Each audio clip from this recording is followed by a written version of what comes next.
Capítulo 14, Evangelho segundo São João, capítulo 14, a partir do verso 15. Eu coloquei verso 18 aí, mas nós vamos ler a partir do 15, Rodrigo.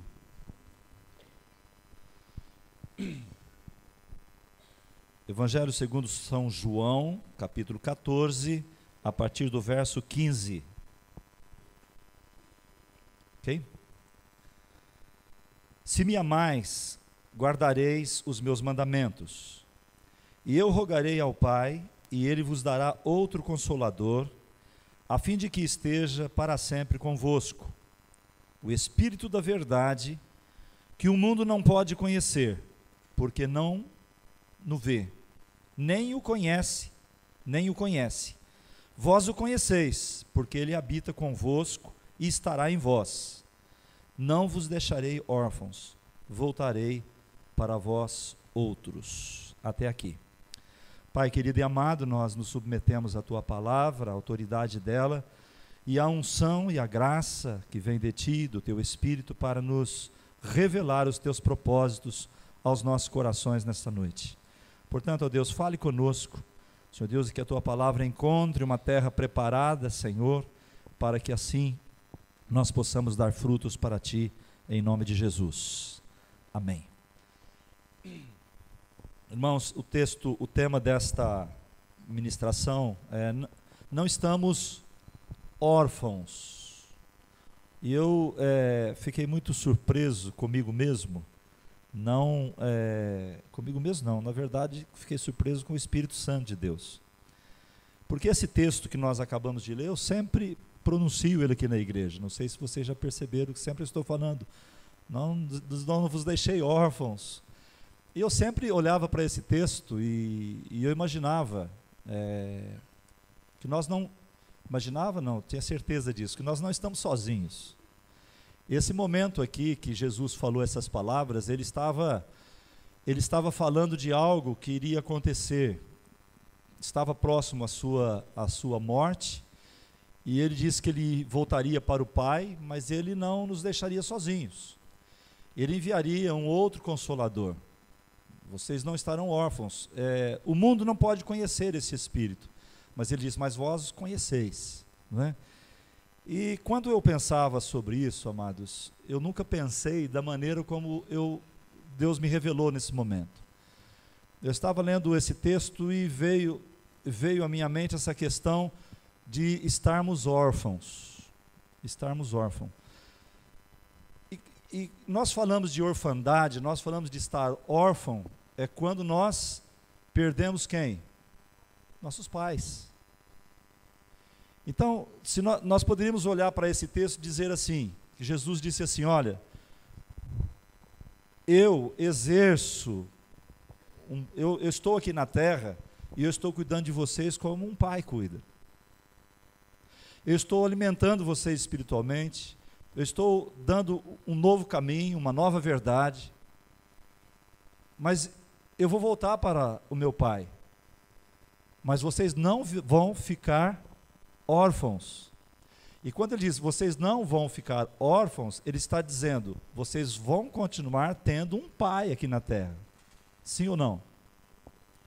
E eu fiquei imaginando, ora, se ele deixou o Espírito Santo para que nós não ficássemos órfãos, então é o Espírito Santo que vai ser aquele que vai cuidar de nós, que vai nos ensinar, que vai nos orientar, que vai caminhar conosco, que vai chorar com gemidos inexprimíveis por nós, que vai dividir, separar os dons e através desses dons trazer orientação sábia para as nossas vidas. Até aí nenhuma novidade, talvez daquilo que eu estou falando, mas a novidade para eu foi que eu entendi o seguinte, que não é uma força, não é um sopro, não é um vento o Espírito Santo é uma pessoa. E esse Espírito Santo que é uma pessoa, a Bíblia diz que ele, nós acabamos de ler aqui, diz que ele está em nós. Ele está em nós. Se o Espírito Santo, ele ficou ele foi enviado à terra, quando Jesus voltou para o Pai, ele veio, foi no dia do Pentecostes que ele foi enviado. Ele veio, e no momento que nós entregamos nossa vida a Cristo, ele vem habitar em nós, e ele habitando em nós, ele tem uma função de Pai, para não nos deixar órfãos. Mas acontece então que, para que o Espírito Santo se mova na terra, ele precisa se mover através de nós. O Espírito Santo de Deus, ele se move através da minha vida, ele se move através da sua vida. Então, a partir do momento que o Espírito Santo, como Pai, se move através da minha vida, então existe algo entre nós que chama-se paternidade. Uma paternidade espiritual que é exercida pelo Espírito Santo, mas que precisa de uma pessoa, que esta pessoa que recebeu esse Espírito Santo, possa exercer essa paternidade do Pai. Então nós não vamos estar órfãos, porque nós temos o Espírito Santo, não é? Que cuida de nós, e muitas vezes, para que nós sejamos cuidados, ele vai usar, o Espírito Santo vai usar uma pessoa cheia do Espírito Santo. Coisa tremenda, não é, irmãos? Eu fiquei maravilhado com isso, né? Então, existe algumas coisas então que nós não podemos abrir mão no nossa vida cristã. Porque são privilégios que nós temos que não devemos abrir mãos como servos do Senhor. O privilégio, por exemplo, de exercermos paternidade espiritual, não é? É um privilégio que Deus nos deu. A partir do momento que esse Espírito veio habitar em você, você foi capacitado, não é? É lógico que essa capacitação, ela vem pelo conhecimento, pelo desenvolvimento, pela maturidade. Você só se torna pai espiritual depois de um certo caminhar com o Espírito Santo, porque você aprende os valores do reino, aprende a lidar com ele, aprende a ouvi-lo e a permitir que ele lhe ensine para que você possa ensinar a outros. Quantos estão entendendo, diga amém. Então é o privilégio de termos pais espirituais que cobrem a nossa vida. Irmãos, se nós entendermos isto nesta noite, e eu espero que a graça do Senhor venha sobre nós para que a gente possa entender essa realidade, mas nossa vida cristã, ela vai ser diferente. Nós temos aprendido muito, Deus tem repartido muito conosco, de conhecimento da palavra, de vivência com a palavra, mas muitas vezes a vivência e o conhecimento, ela está estagnada na nossa mente, e pelo fato de estar estagnado na nossa mente, parado ali na mente, não desceu ao coração, para que através do coração nós possamos exercer aquilo que o Espírito Santo quer fazer através de nós. Então nós temos uma vida cristã muitas vezes de conhecimento apenas, uma vida cristã de entendimento da palavra, de compreensão dos valores do reino de Deus, mas de pouco exercício desta paternidade, de poder ensinar outras pessoas, de cuidar de outras pessoas, até que elas também alcancem maturidade para cuidar de outras. Então, irmãos, fico muito à vontade para falar disso, porque eu tive pais espirituais, eu tive homens que cuidaram da minha vida espiritual, para que eu tivesse crescimento, para que eu conhecesse, para que eu me desenvolvesse espiritualmente. Eu tenho marcas em minha vida que eu sei que eu vou carregar para a minha vida toda, coisas que eu fiz, correções que eu sofri, não é? Valores que me foram colocados e que transformou a minha vida e transformou o meu comportamento, as minhas atitudes. Então eu glorifico a Deus por aqueles que fizeram isto. E nós acabamos de ver aqui um curso sobre como educar filhos. E esse curso antigamente chamava-se Educação de Filhos à Maneira de Deus. Que nós fazíamos uma parafrase com ele, dizíamos, educação de pais à maneira de Deus, né? Porque na verdade os pais precisavam mais de educação, no sentido de saber como lidar com os filhos. Mas hoje existe uma grande discussão, não é? Sobre essa questão da influência de um pai na vida de uma criança. Infelizmente nós estamos vivendo um momento onde a família está sendo desintegrada, né? Existem valores que estão entrando dentro da família, que estão destruindo os valores principais da família. E isto, praticamente, quem hoje no mundo, quem tem levantado uma bandeira contra isso é praticamente a igreja. A igreja tem sido o maior apologista disso. Por quê? Porque nós entendemos, porque nós compreendemos, por causa dos princípios da palavra de Deus, a importância da paternidade. Porque, irmãos, o pai é aquele que resolve algumas coisas no coração, tanto do filho como da filha. O pai, ele ajuda na afirmação da masculinidade do menino. Ele ajuda no desenvolvimento da feminilidade da menina. E via de regra, quando nós vemos algum jovem, menino ou menina, com um desvio sexual, por trás daquela situação, por trás daquela família, ou por trás daquela vida, existe uma família desestruturada. Coisas aconteceram ali que levou essa criança a fazer opções erradas, porque não teve um pai que estava ao seu lado, um pai que a tocasse, um pai que a ministrasse, um pai que a elogiasse, um pai que a amasse, a ponto dela compreender esse amor e saber fazer divisão do certo e do errado. Então, amados, percebe-se que esse desvio, ele sempre vem sobre a família, por causa dessa falta de afirmação da identidade da criança. A criança, ela não sabe quem ela é, e por não saber quem ela é, e influenciada por um sistema maligno, ela acaba buscando, cria uma lacuna na vida dela, e ela vai preencher essa lacuna com coisas que o mundo vai ensinar. E a Bíblia diz que Satanás veio para matar, roubar e destruir. Então é isso que tem acontecido.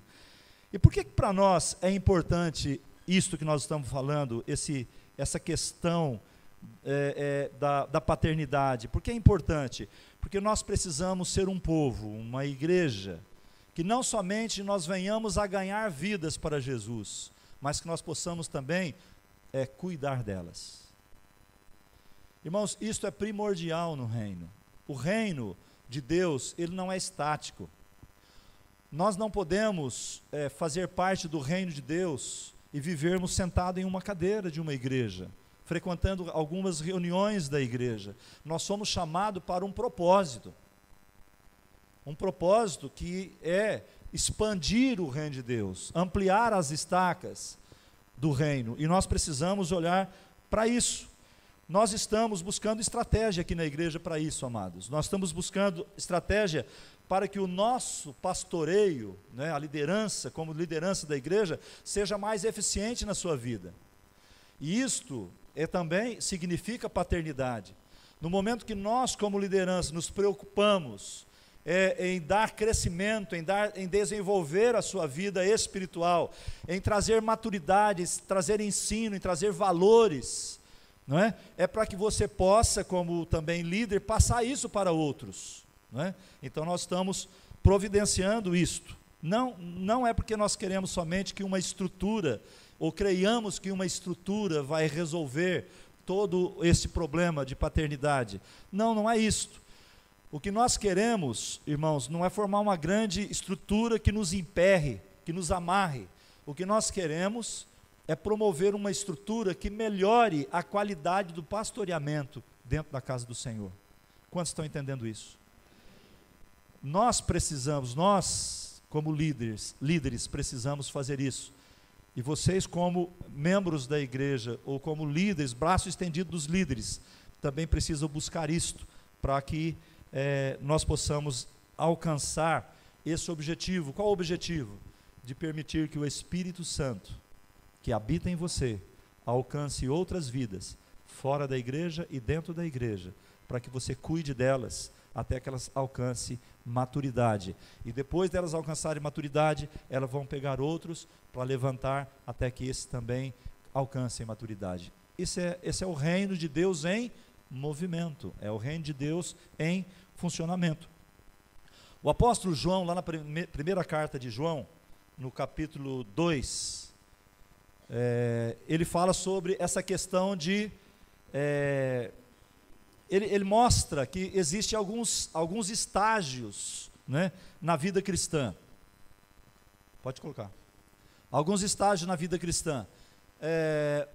Vamos ler o 13 e o 14. Ele diz assim: Pai, eu vos escrevo porque conheceis aquele que existe desde os princípios, desde o princípio. Jovens, eu vos escrevo porque tendes vencido o maligno. 14. Filhinhos, eu vos escrevi porque conheceis o Pai. Pais, eu vos escrevi porque conheceis aquele que existe desde o princípio. Jovens, eu vos escrevi porque sois fortes e a palavra de Deus permanece em vós. Até aqui. Vocês percebem que o apóstolo João, ele está fazendo aqui, sugerindo aqui 3 estágios da vida cristã? 3 estágios da vida cristã. Ou seja, constantemente nós temos filhinhos. Quem são os filhinhos na casa do Senhor? Aqueles que estão sendo gerados. A pessoa conheceu a Jesus, nasceu de novo, entregou a vida para Jesus, são bebês espirituais, filhinhos. Precisa cuidado, precisa que nós possamos cuidar dessas vidas. As pessoas chegam, irmãos, não sabem quem é Deus, quem é Jesus, quem é o Espírito Santo, como se lê a Bíblia, como que se relacionar com Deus, como orar. E essas são funções básicas, são coisas básicas que todos nós sabemos, E nós precisamos então nos aproximar dessas pessoas, porque são filhinhos, são bebês espirituais, vão cometer erros, vão cair, vão se machucar, mas nós estaremos ali para cuidar, para levantar, para poder suprir a necessidade como pais. Como um pai faz com um filhinho que cai, que se machuca, que faz sujeira na fralda, ele vai lá e limpa e faz tudo. Assim é um bebê espiritual, não é? Mas nós temos pessoas que já avançaram um pouco mais, já são jovens. E esse avançar que eu estou dizendo é o conhecimento, é o envolvimento com o Espírito Santo, é o envolvimento com a palavra, vai trazendo maturidade. Assim como uma criança que ela nasce, ela é cuidada pelos pais, depois ela vai para a escola, ela já começa a entender o mundo, enxergar as coisas e conhecer como funciona a sociedade, como funciona a família, como funcionam as coisas. Assim também são aqueles que vêm para o caminho do Senhor. Eles vêm como bebê, mas eles começam a ouvir as pregações, eles começam a participar de uma célula, eles começam a ler a palavra, eles começam a orar, eles começam a aprender, e de repente já não são mais bebês. Agora já são jovens, e João fala sobre isso. Mas nós temos também, irmãos, que entender que jovens no Senhor Jesus, muitas vezes não é na idade. O que nós estamos falando é de maturidade cristã. Maturidade cristã. E o objetivo de Deus é que todos, desde o bebê ao jovem, se tornem um dia pais. Por que Jesus disse, não vos deixarei órfãos? Porque ele levantaria pais, pessoas cheias do Espírito. Foi o Espírito que foi enviado, habitando em nós. Agora nós não conhecíamos ele, mas éramos bebês, não sabiam nada a respeito dele, mas fomos conhecendo ele, fomos amadurecendo, de repente éramos jovens. Mas buscamos mais, fomos mais ministrados, entendemos mais, agora somos adultos, agora somos pais, e agora nós geramos filhos, e agora nós vamos para os filhos, para o bebezinho, e começamos a ensinar ele, e eles se tornam jovens, e eles se tornam adultos, e eles voltam para buscar, para ter filhos também. Crescei e multiplicai-vos. Não é maravilhoso isso, irmãos? Quantos estão entendendo aqui? Então você precisa pensar nessa trajetória, onde você está? Você é um jovem, ou você é um bebê ainda, um menino? Ou você é um jovem, ou você já é pai espiritual? E eu não estou falando de você da sua idade biológica. Eu estou falando da sua, para que você olhe para a sua maturidade cristã. Eu diria então para você que um bebê, um jovenzinho, uma criança, um menino, ele não vai ministrar o jovem. Mas se você já for jovem, você já pode ministrar um menino. E se você é pai, você já é adulto, você pode ministrar um jovem. Você pode ministrar um menino. Sim ou não? Então, qual lugar nessa trajetória? Você é jovem, né? Ou você é filhinho, ou você já alcançou a estatura de pai, não é? Pai espiritual de pessoas. Olha para o teu irmão e diga para ele assim: esse é o propósito de Deus para a sua vida.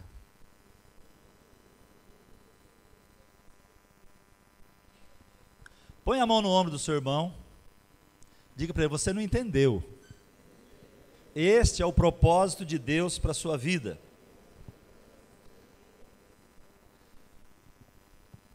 Então, irmãos,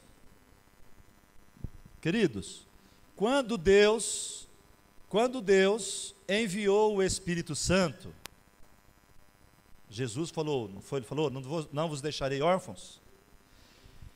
Ele foi para o Pai e ele enviou o Espírito Santo. Qual era o propósito?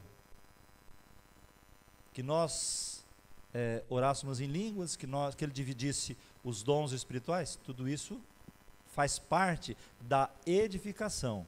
Mas o que realmente era o propósito, era fazer de você um pai, uma mãe espiritual. Porque, irmãos, todos nós aqui, sem exceção alguma, nenhum de nós fomos convertidos pelo poder de um homem. Quem convenceu você, quem convenceu a mim, de que Jesus Cristo é o Filho de Deus, que Ele morreu na cruz por causa dos seus pecados, do meu pecado, do seu pecado, foi o Espírito Santo de Deus. Toda a glória, toda a honra de tudo que é feito no reino de Deus é toda dele, nenhuma é de homem, nenhuma. A nós cabe o dever de servir, de sermos servos, de nos alegrarmos por podermos ser usados pelo Senhor numa obra tão grandiosa, onde o Espírito de Deus, o Espírito que ressuscitou Jesus dos mortos, veio habitar em mim, para que eu possa ter a capacidade, o poder, a graça de gerar vidas nesse Espírito e fazer filhos, fazer jovens, cuidar deles até que eles se multipliquem. Isso é glorioso, amados, isso é tremendo. Então esse é o propósito de Deus, que Deus tem para a sua vida. Eu quero tomar como exemplo aqui um texto de 1 Reis capítulo 12. 1 Reis capítulo 12, nós vamos ler do 1 ao 16.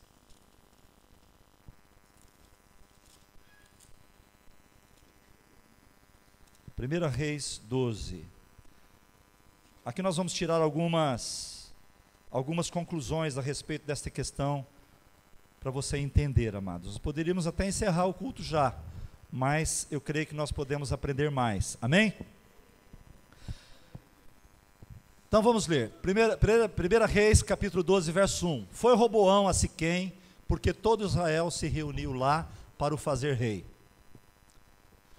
Tendo Jeroboão, filho de Nebate, ouvido isso, pois estava ainda no Egito, para onde fugira da presença do rei Salomão, onde habitava, e onde o mandaram chamar, veio com toda a congregação de Israel a Roboão e lhe falaram: teu pai fez pesado o nosso jugo, agora, pois, alivia tu a dura servidão de teu pai, e o seu pesado jugo que nos impôs, e nós te serviremos. Ele lhes respondeu: ide-vos, e após 3 dias voltai a mim. E o povo se foi. Tomou o rei Roboão conselho com os homens idosos que estiveram na presença de Salomão, seu pai, quando este ainda vivia, dizendo: como aconselhais que se responda a esse povo? Eles disseram: se hoje te tornares servo deste povo, e os servires, e atendendo falares boas palavras, eles se farão teus servos para sempre. Porém, ele desprezou o conselho que os anciãos lhe tinham dado, e tomou conselho com os jovens que haviam crescido com ele e o serviam. E disse-lhes: Que aconselhais vós que respondamos a este povo que me falou, dizendo: alivia o jugo que teu pai nos impôs? E os jovens que haviam crescido com ele lhe disseram: assim falarás a este povo que disse: teu pai fez pesado o nosso jugo, mas tu alivia-o de sobre nós. Assim lhe falarás: meu dedo mínimo é mais grosso do que os lombos de meu pai. Assim que, se meu pai vos impôs jugo pesado, eu ainda vô-lo aumentarei. Meu pai vos castigou com açoites, porém eu vos castigarei com escorpiões. Veio, pois, Jeroboão e todo o povo ao terceiro dia a Roboão, como o rei lhes ordenara, dizendo: voltai a mim ao terceiro dia. Dura resposta deu o rei ao povo, porque desprezara o conselho que os anciãos lhe haviam dado. E lhe falou segundo o conselho dos jovens, dizendo: meu pai fez pesado o vosso jugo, porém eu ainda o agravarei. Meu pai vos castigou com açoites, eu porém vos castigarei com escorpiões. O rei, pois, não deu ouvido ao povo, porque este acontecimento vinha do Senhor, para confirmar a palavra que o Senhor tinha dito por intermédio de Aías, o silonita, a Jeroboão, filho de Nebate. Vendo, pois, todo Israel que o rei não lhe dava ouvidos, reagiu dizendo: que parte temos nós com Davi? Não há para nós herança no filho de Jessé? As vossas tendas, ó Israel, cuida agora da tua casa, ó Davi. Até aqui. Irmãos, aqui nós temos uma história interessante. Eu creio que só pela leitura vocês já imaginaram as coisas. Roboão, ele queria governar sobre todas as tribos de Israel. Mas não foi isso que aconteceu. Ele herdou, né, do pai dele. Roboão era filho de Salomão. E ele herdou problemas de ordem social e política no reino. E para que você entenda a figura de um pai, eu vou falar um pouquinho de Salomão para vocês. Eu vou abrir um parêntese para que você possa entender por que Roboão agiu dessa maneira, não é? Salomão, seu pai, foi um homem que ele experimentou muita glória no reino de Deus, muita glória. Deus deu sabedoria, Deus deu graça, Deus deu poder, Deus deu glória a ele. A Bíblia diz que muitas pessoas vinham de terras distantes para beber da sabedoria, para conhecer a sabedoria, para conhecer o palácio, para ver como as coisas funcionavam, desde etiqueta até as coisas mais excelentes, eles encontravam ali no rei Salomão. O livro de Provérbios na Bíblia, na sua grande maioria, foi escrita por Salomão, endereçada ao seu filho, para que ele soubesse como lidar com os problemas depois que ele se tornasse rei. Enfim, a Bíblia diz que não houve na face da terra homem mais sábio do que Salomão. Não houve na face da terra, e creio que não existe ainda, e nem existirá. Mas nós vamos notar aqui que mais na frente, nos últimos dias da vida de Salomão, Salomão entrou num processo de decadência espiritual. No seu relacionamento com Deus, e também o seu padrão de conduta. Ele chegou a ter 1000 mulheres, entre mulheres, esposas e concubinas. A Bíblia diz que o seu coração se corrompeu, porque muitas dessas mulheres eram mulheres pagãs, eram mulheres que adoravam a deuses estranhos ao Deus de Israel. Teve algumas que ele levantou altares de adoração. Ele casou-se com uma mulher do Egito, filha do faraó do Egito, para poder manter negociação com o Egito. E ele usou muito dessa tática de política, e isso foi trazendo uma decadência na vida dele. E o que aconteceu? O resultado é que Salomão, ele foi perdendo a fé, ele foi perdendo a visão de Deus, ele foi se corrompendo. Então ele passou a edificar esses altares de ídolos na terra de Israel, irmãos. Ele chegou a edificar esses santuários. Mais do que isso, a Bíblia diz que Salomão criou uma estrutura tão grande, mas tão grande, tão gloriosa, que ele precisava de muito dinheiro para manter aquilo. Então, o que ele fez? Ele começou a aumentar os impostos. Então, o povo virou escravo de Salomão, escravo do reino. Impostos que eram quase impossíveis pagar, mas ele fazia porque ele tinha que manter uma estrutura. E para sustentar essa estrutura, então, ele impôs esses pesados julgos sobre a vida das pessoas, inclusive os seus líderes. Então, aí Salomão morre, e Roboão é convocado para assumir o reino dentro desse contexto. Agora imagina, nós olhamos aqui e falamos, bom, Roboão, vamos imaginar que Roboão, ele pegou uma parte da vida de Salomão, que foi uma parte onde ele temia Deus, onde os princípios dele eram princípios que ele poderia aplicar, mas provavelmente Roboão, ele participou muito da decadência espiritual de Salomão, do que do tempo em que ele estava debaixo dos ensinos e dos valores de Deus. Então ele pega agora o reino desestruturado, ele pega o reino agora totalmente dividido, não é? E esse contexto, ele teria que ter então posicionamentos para saber como lidar com essa situação. Mas os valores que ele tinha, eram os valores que ele presenciou na vida de seu pai. Esses eram os valores que ele tinha. Então, amados, nós vamos notar aqui então que, por causa dessa situação toda, né, o verso 1, volta lá no verso 1 do capítulo 12. Foi Roboão a Siquém, porque todo Israel se reuniu para o fazer o quê? Rei. Ele ia agora ser rei. Então eles convocam o povo de Siquém, e eles trazem Roboão para ser honrado, para vesti-lo de rei. E a Bíblia fala aqui sobre, no verso 2, fala, tendo Jeroboão, filho de Nebate, ouvido isso, pois estava ainda no Egito, por onde fugira da presença do rei Salomão, onde habitava. Jeroboão era um súdito de Salomão, e ele havia tentado tomar o trono de Salomão por causa de todos esses problemas de Salomão com o povo. Salomão resistiu e ele fugiu para o Egito, esperando a morte de Salomão. Agora Salomão morre, então Jeroboão pode voltar. E ele volta porque, na verdade, o povo manda buscá-lo, porque ele representava o anseio do povo. Ele queria que o rei fosse justo com o povo. Então, o povo chama Jeroboão para que Jeroboão represente toda a nação para falar com o Roboão, que agora era o rei. E qual era a mensagem? Verso 4 aí. No verso 4. Teu pai, isso Jeroboão está falando para Roboão, juntamente com o povo.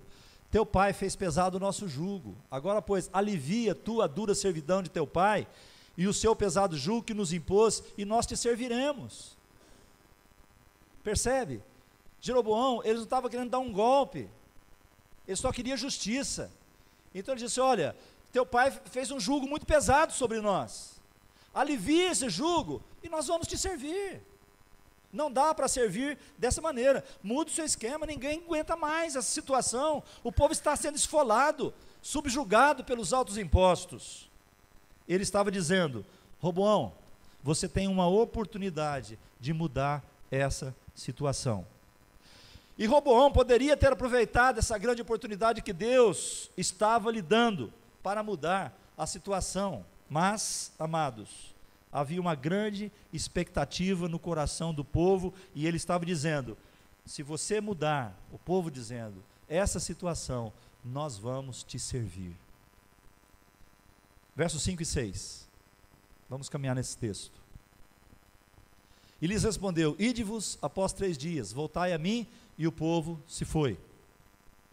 Então o que é que Roboão fez? Ele falou assim, escuta, eu vou pensar, eu vou reunir aqui a liderança, nós vamos conversar, e depois, daqui 3 dias vocês voltam, eu vou ter uma resposta para vocês, se eu vou diminuir o jugo pesado sobre vocês, ou se eu vou abrandar, para que a gente possa, o Roboão possa governar, para que eu possa governar. Tomou o rei Roboão conselho com os homens idosos que estiveram na presença de Salomão, seu pai, quando este ainda vivia, dizendo: como aconselhais que se responda a este povo? Então, irmãos, a princípio, Roboão agiu com prudência. O que ele fez? Ele foi consultar as pessoas mais experientes do reino. Ele foi consultar os príncipes de Israel. Ele foi consultar os governadores das províncias, aqueles que representavam o povo, gente que ouvia o povo, né? Amados, gente que era considerada como pais naquela nação, pessoas que realmente poderiam ajudá-lo. Ele fez isso. Agora deixa eu dizer algo. Uma das maiores chaves para fazer de você um homem, uma mulher bem-sucedida, é você escolher quem te aconselha. Quem te aconselha. Cuidado com quem te aconselha. Eu vou explicar depois para você. É você ter pessoas certas que vão entrar na sua vida para te acompanhar, para te aconselhar, para te confrontar.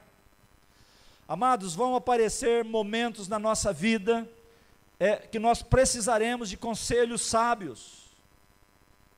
Vai chegar momento nas nossas vidas que nós precisamos de ter discernimento de alguém que é mais experiente do que nós. Sim ou não?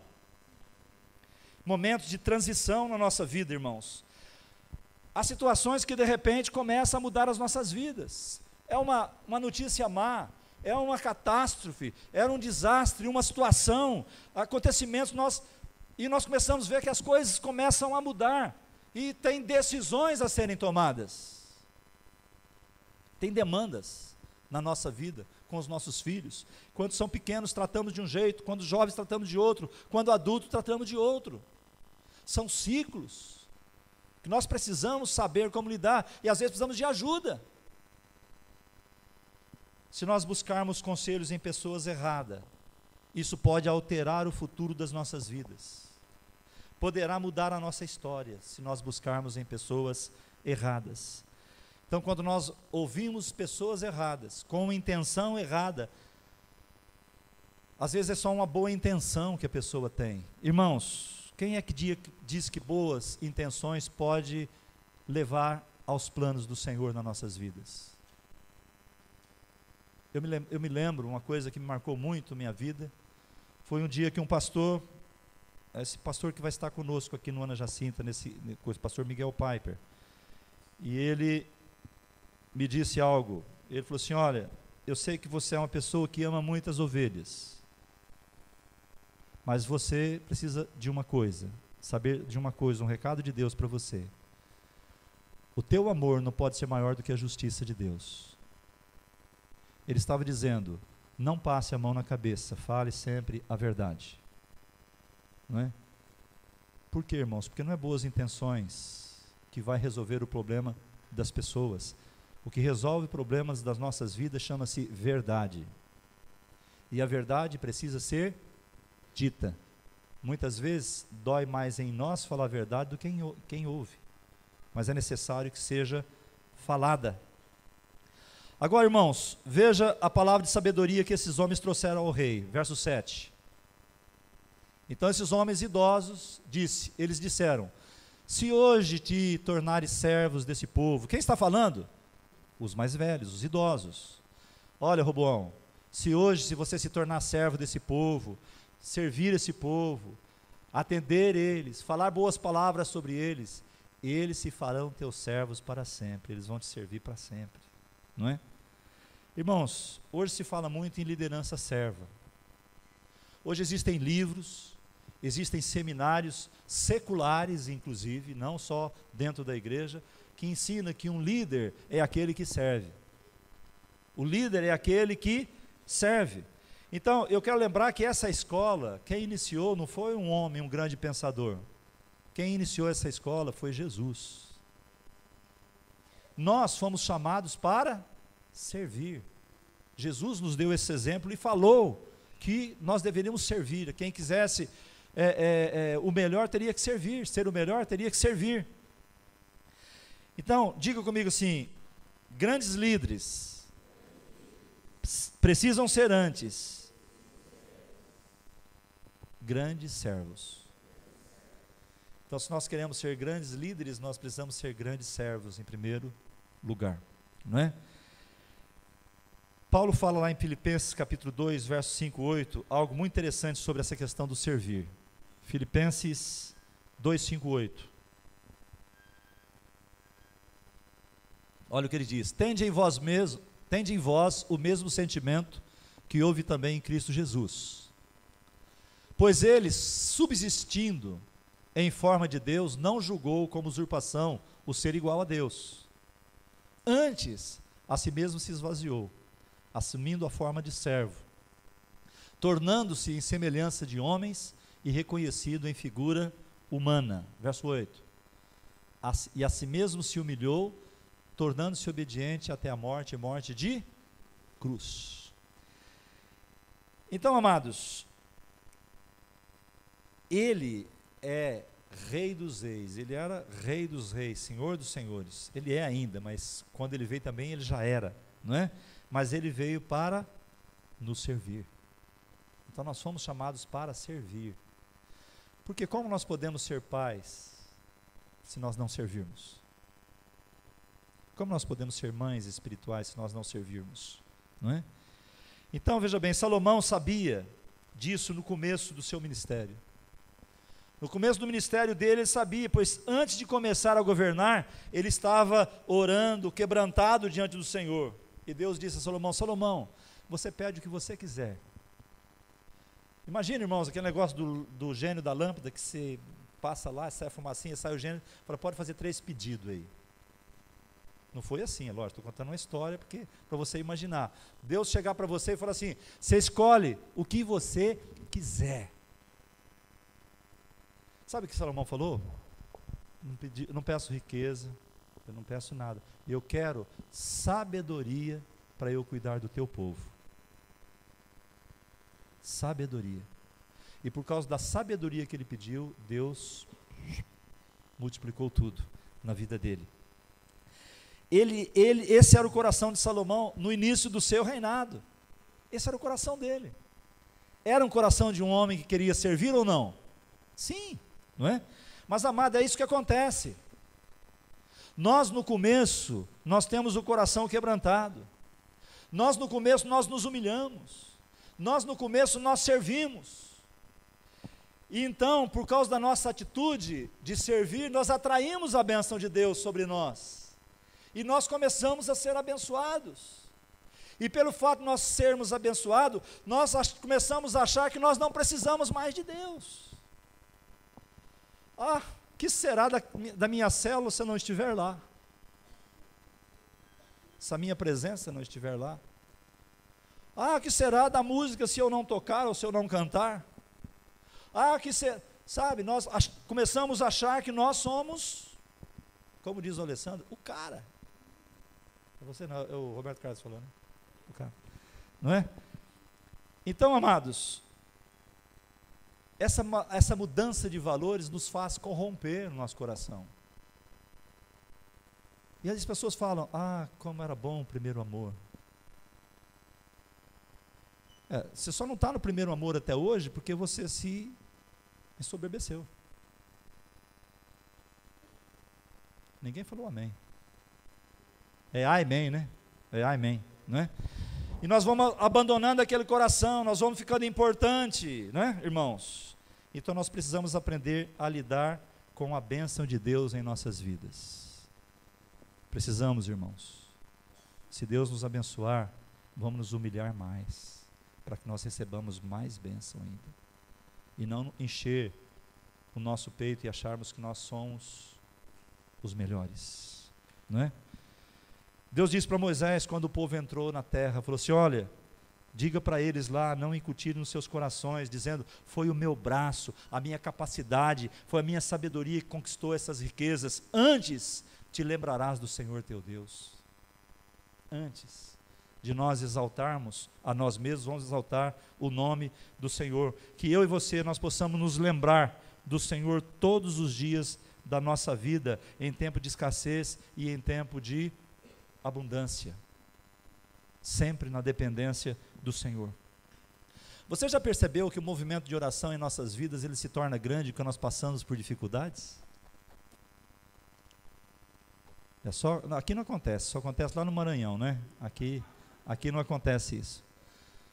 Irmãos, quando nós estamos apertados, quando um filho cai enfermo, quando aparece uma doença grave, aí nós ficamos os crentes mais fervorosos que tem. E nós ficamos fervorosos, e nós oramos em línguas, e nós choramos na presença de Deus, a gente bota a cara no chão. E quando a bênção vem, nós falamos, obrigado, Senhor. Esquecemos, vamos embora. Esperamos que aconteça depois, outra coisa. Em nome de Jesus, não. Não é assim. Vocês estão entendendo, irmãos? Aí o que é que Deus faz? Ele quer você na presença dEle. Então Ele começa a permitir situações aconteçam na sua vida. Cabeça dura que nós somos. Cabeça dura que nós somos, né, irmãos? Vamos continuar, voltar para o texto aqui. Se Roboão tivesse escutado aqueles anciãos, aqueles pais que representavam a experiência, a sabedoria, o reinado dele teria ido mais longe e mais rápido. Então olha para o seu irmão e diga para ele, Deus quer que você vá mais longe e mais rápido.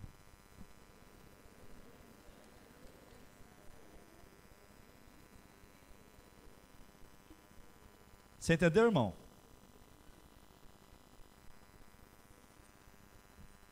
Mais longe, mas mais rápido. Esse negócio parado, moroso, né? Né? Não dá, temos que ir em frente.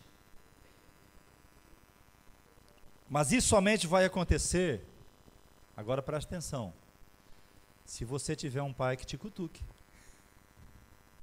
Alô? Você tem um pai que te cobra. Ô, filho, vamos.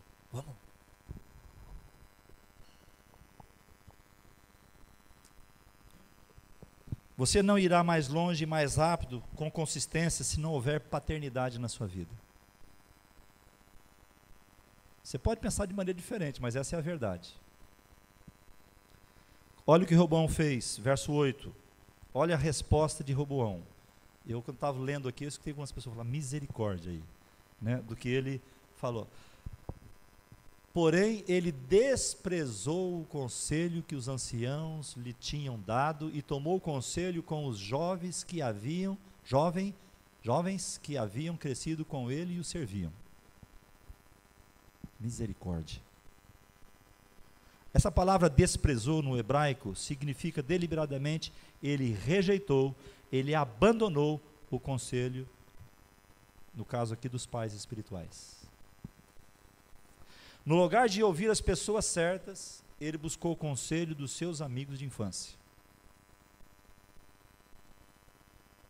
Quero dar um conselho para você, meu irmão. Filho não corrige em pais. Alô? Entendeu? Filhos não corrigem pais. Quando o Roboão escolhe conversar com pessoas que não eram pais, mas jovens, na verdade, esses jovens agora estavam debaixo da autoridade dele. Ele agora devia ter maturidade para que esses jovens fossem seus filhinhos, e não para ouvir o conselho deles. Roboão fez a seguinte opção: eu quero ouvir essas pessoas que não têm tanto para me dar, são meus amigos. Quantas vezes nós não fazemos isso? Sabe por quê? Porque ele queria que aqueles jovens falassem aquilo que ele queria ouvir. Não havia experiência maior, mais experimentada nesses jovens. Eles pensavam como ele. Ele tinha que buscar nos anciãos, nos mais experientes. Amados, precisamos ir para a presença de Deus. Às vezes, ao tratar de problemas onde há pecado, muitas vezes vamos falar de nós aqui, Muitas vezes quando nós tratamos de algum problema onde há pecado, muitas pessoas falam, pastor, mas você foi muito radical. Você foi muito radical, vamos mais devagar com a pessoa. Então, irmão, mas como que nós podemos não ser radicais contra o pecado? Ah, pastor, não precisava ser tão duro assim, né? Deus é misericórdia, vamos devagar. Meus irmãos, nós precisamos falar às pessoas aquilo que Deus, através da palavra, manda que falemos. Vocês não entenderam, não ouviram? Estão comigo, irmãos? Nós precisamos, como líderes, falar para vocês aquilo que a palavra diz. Não aquilo que vocês precisam ouvir, querem ouvir. Vocês estão entendendo isso, amados? Então veja bem, a Bíblia diz, conhecereis a verdade. Você quer ser liberto?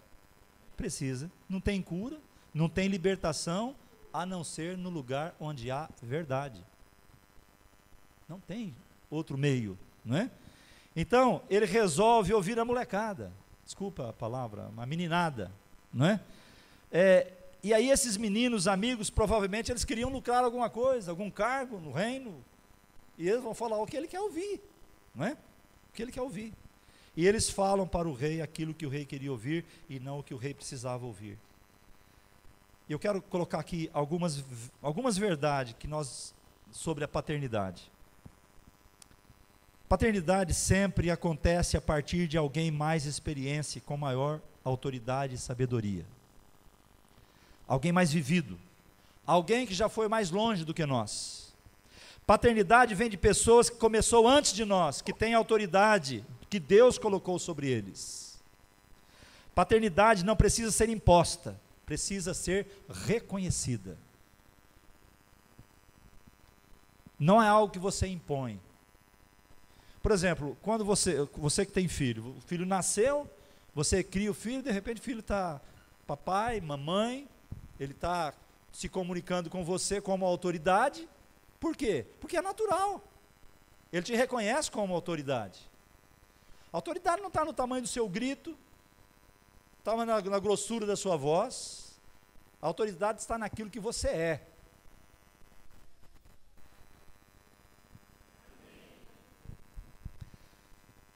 Irmãos, hoje em dia você não pode mais confrontar pecado. Você vai confrontar uma pessoa que está em pecado, fala, não, pastor, não. Isso é um probleminha que eu tenho. Agora mudou o nome de pecado. Arrependei-vos dos vossos probleminhas. Não é? Não. Sede santos, não cometam, não resolvam seus probleminhas. Parece brincadeira, né, irmãos? Pecado na Bíblia é pecado. Não tem meio termo. E precisa de arrependimento.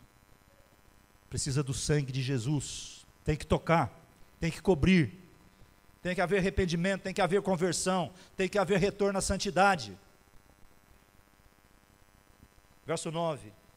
Roboão desprezou o conselho. E disse-lhes, que aconselhai vós que respondamos a esse povo que me falou, dizendo, alivia o jugo que teu pai nos impôs? Desculpa a palavra, irmão, mas que burrice. Que absurdo, né? Como um conselho errado, na hora errada, pode afetar a vida de um homem, a vida de uma nação. Vai para o verso 12 e 13, pula lá para nós. 12 e 13. Veio, pois, Jeroboão e todo o povo ao terceiro dia, a Roboão, como o rei lhes ordenara, dizendo, voltai a mim ao terceiro dia. Dura resposta deu o rei ao povo, porque desprezaram o conselho que os anciãos lhe haviam dado.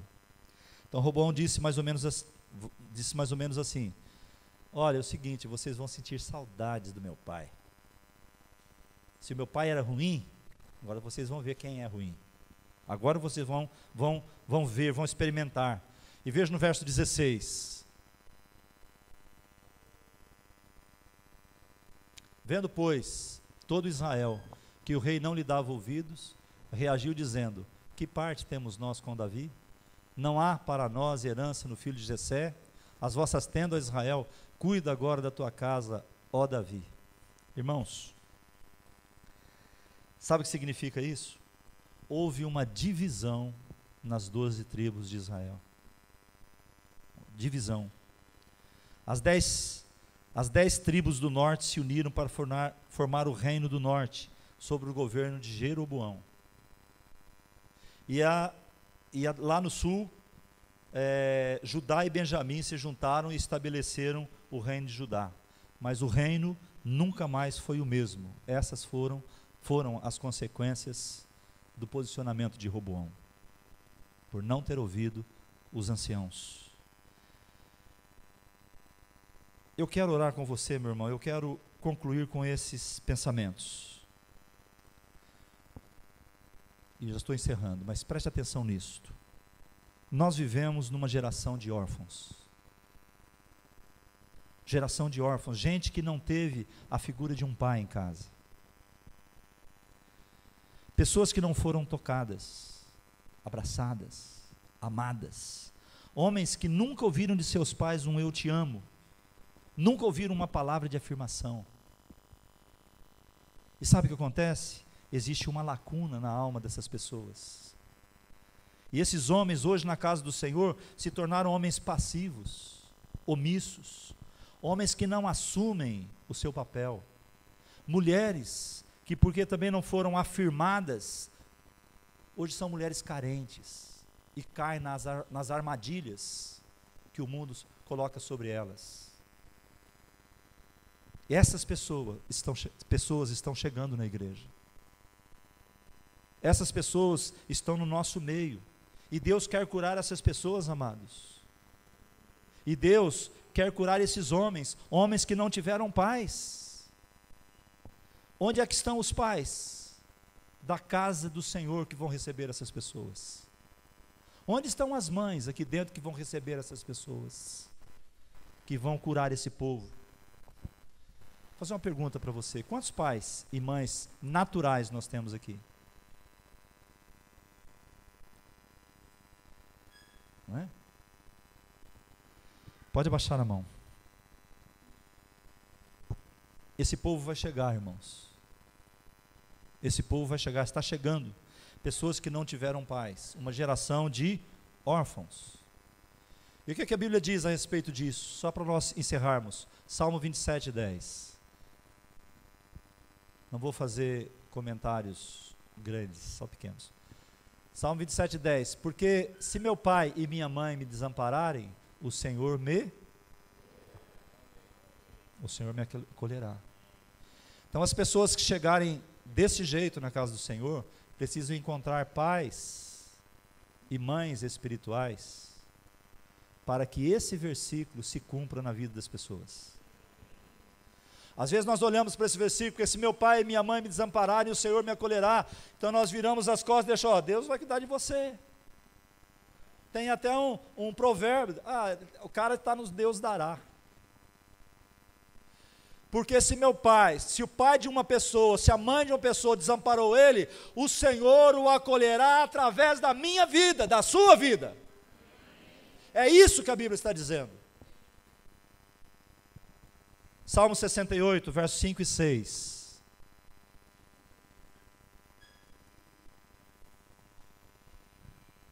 Pai dos órfãos e juiz das viúvas é Deus em sua santa morada.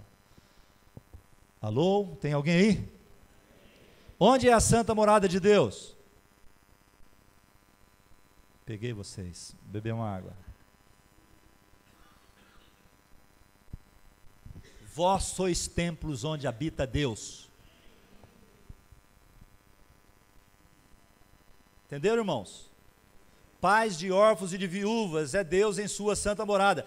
Deus habitando em mim me torna pai de órfãos. Deus habitando em mim.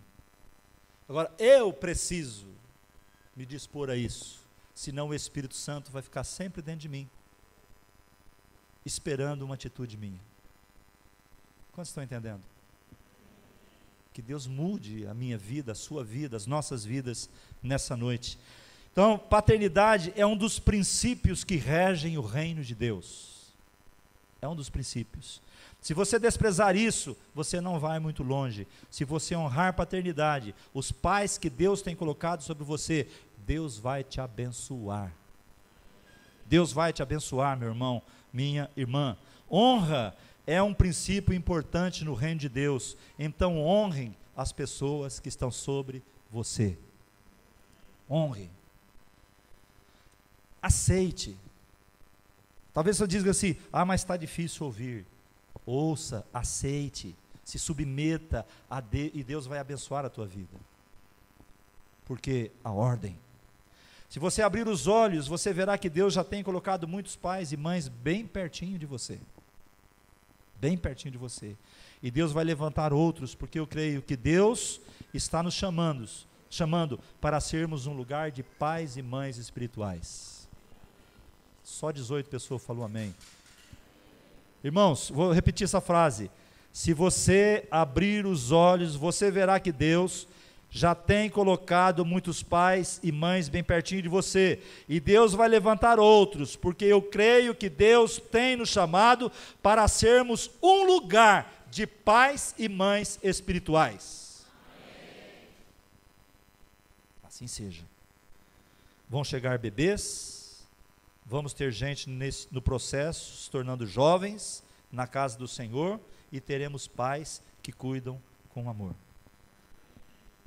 Então o que aconteceu com Roboão foi um desastre, porque ele não ouviu o conselho de seus pais espirituais. Mas diga para o teu irmão, bota a mão no ombro dele e diga, conosco não será assim.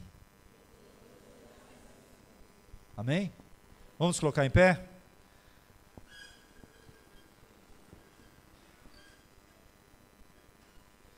Mais uma vez, dê a mão para o seu irmão, nós vamos fazer uma declaração aqui. Segura na mão do seu irmão, da sua irmã.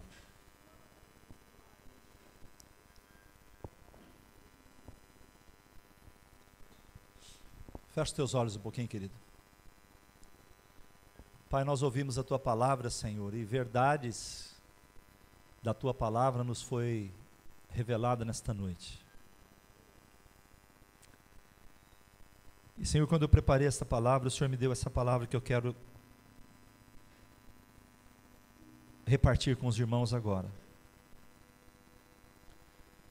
E eu quero dizer para você, meu irmão, você igreja, o Senhor te diz nessa noite, não vos deixarei órfãos, usarei pessoas cheias do Espírito Santo, para exercer paternidade espiritual em sua vida, para que você possa exercer paternidade na vida de outros. Receba essa palavra no teu coração. Nós repreendemos as aves do céu que vierem roubar esta semente.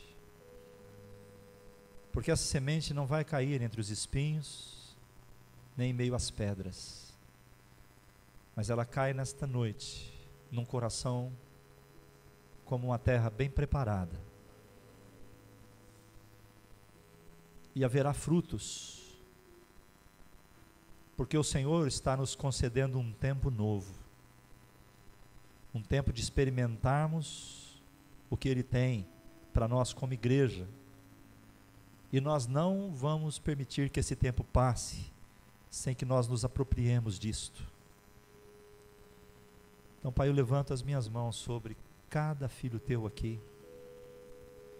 São filhos, e aqui nós temos, espiritualmente falando, nós temos bebês, nós temos jovens e nós temos pais. Ó Deus, quando as pessoas conhecerem a Ti neste lugar, quando as pessoas forem tocadas pelo Teu Espírito, quando as pessoas compreenderem os propósitos eternos que o Senhor tem para cada uma delas, que nós como igreja possamos fazer isto, sermos pais. Por isso, Senhor, nós temos nos levantado, formando novas células. Por isso, Senhor, nós estamos criando uma estrutura, querendo que toda a igreja esteja em células, para que nós possamos treinar pais que cuidem dessas pessoas, para que elas cuidem de outras. Essa é a tua vontade para nós, esse é o desejo do teu coração para nós, nós temos entendido dessa maneira. Então, Senhor, venha quebrar toda a dureza de coração daqueles que têm ouvido conselhos que não são os conselhos daqueles que estão te ouvindo, Pai, para abençoar as suas vidas.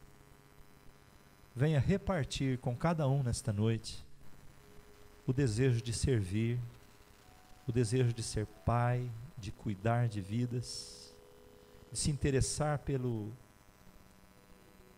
próximo, porque o Senhor disse no começo deste ano, e nós estamos nos apoiando nisso neste ano, que nós deveríamos estar unidos pelo amor. Nós não esquecemos disso, Senhor. Sua palavra não está morta, ela está viva ainda nos nossos corações. Faça esse amor nos nossos corações alcançar o nosso próximo, e nós possamos ajudá-los a crescerem em maturidade espiritual, para que assim, Pai, nós possamos alcançar outros e o teu reino ser propagado na terra. Nós liberamos a tua bênção sobre a tua igreja. Nós levantamos as nossas mãos e dizemos: o Senhor te abençoe e te guarde. O Senhor faça resplandecer o seu rosto sobre ti e tenha misericórdia de ti. O Senhor sobre ti levante o seu rosto e te dê a paz.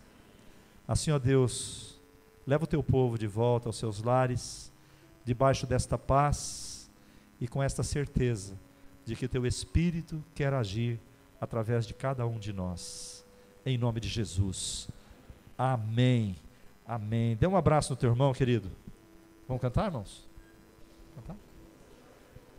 Então nós vamos cantar mais um cântico, depois despediremos na paz do Senhor Jesus.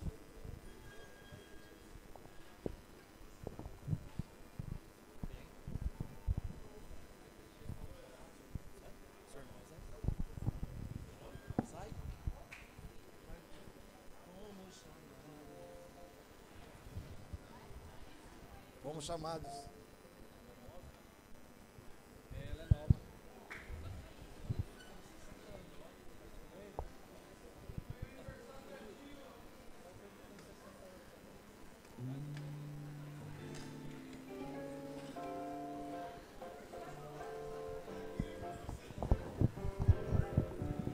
Quem sabe, né?